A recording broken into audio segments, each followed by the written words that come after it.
Alors que les élections nationales approchent à pas de géant, Emmerson Mnangagwa, le président du Zimbabwe, est sur la sellette. Nelson Chamisa, le principal dirigeant de l'opposition, l'accuse de violer la loi et de démanteler les institutions indépendantes dans l'optique de s'accrocher au pouvoir.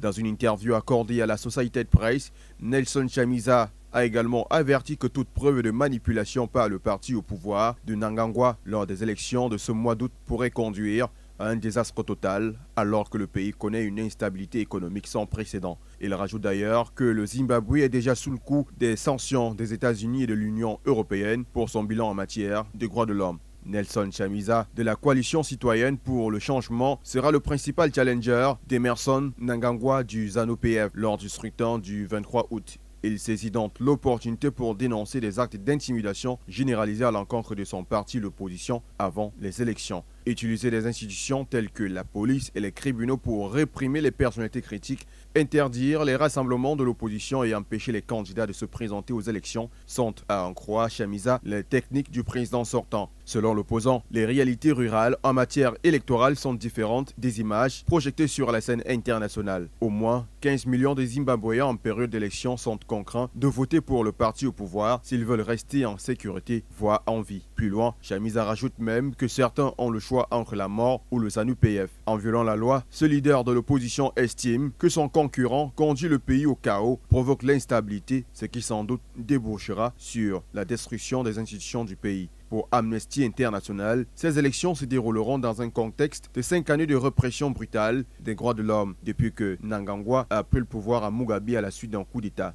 En 2018, il a remporté une élection présidentielle contestée par une marge infime face à M. Chamisa. Human Rights Watch, quant à elle, a déclaré que les autorités zimbabwéennes ont armé le système de justice pénale contre les opposants au pouvoir et que la préparation du vote n'a pas respecté les normes internationales en matière de liberté et d'équité.